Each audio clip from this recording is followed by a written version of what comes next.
Upat ka mga pulis ug usa ka na-dismiss sa serbisyo ang gipasakan og kasong kriminal ug administratiba human manamigit sa pagpatay sa magtiayong baranggian sa lungsod sa San Fernando. Ani ang report. Gitanggong karon sa detention facility sa Police Regional Office 7 ang mga akusado nga naglakip nilang Police Staff Sergeant Rene Abilia Catamora, Police Staff Sergeant Junri Papaya Ipil, Police Staff Sergeant Junri Batu Balonos ug ang kanhi pulis nga si Esmeraldo Oblianda Kilyusa. Si Catamora kinsa na destino sa Consolacion Police Station ang unang mitahan ni adtong Pebrero 18 sa Cebu Provincial Police Office Headquarter ug mao'y mitumbok siya mga kaubanan. Gidala niya ang iyang pick-up nga mao'y gigamit isip getaway vehicle. Din aduna pay mga igo sa bala dihang nakabalos sa pagpusil ang miyembro sa pamilyang baranggian dihang mibiya na unta sila sa crime scene. Sunod nga mitahan sa CPPO si Ipil nga nadestino sa Danao City Police Station.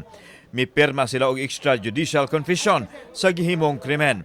Mitahan usab sa Lapu-Lapu City Police si Batu Balonos, din siya na destino aron paglimpyo kuno siya ngalan. Mitahan usab sa San Fernando Police Station si Esmeraldo Kilyusa kanhi pulis aron paghatag og katin-awan.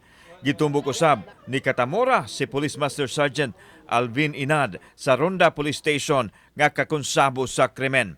Gipasakaan na sila og kasong robbery with double homicide. We are looking at that angle na merong other personalities na involved. So masusi pa rin yung ating pag-iimbestiga. Samtang nasayran sa kapulisan nga si Inad ang naniid sa kalihukan sa mga biktima sa wa pa nila himua ang krimen. Si Catamora, biglang lang nag-surrender siya. Siguro konsensya dahil sa nagawa niya, hindi na niya kinaya.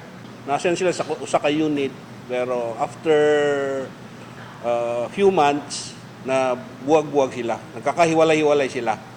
Pero yung camaraderie andun pa rin. Right after the incident, I moved in a team from Provincial Mobile Force Company to San Fernando. Ang purpose nito is just to assure the people of San Fernando na safe and secure sila despite the incident. Gitan-aw karon sa Piero 7 ang tanang posibilidad nga adunay laing motibo sa krimen ang mga nagpaluyo nini.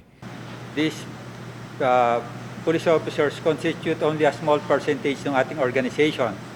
And gaya ng sinabi ng ating Chief PNP, we will continue cleansing our ranks of misfits and scalawags in our organization. Nagdumili sa pagluwat ug pamahayag ang mga akusadong pulis. Kauban si Cleofer Lumayag ug Rod Prado. Ako si Alan Domingo. Balitang Bisdak.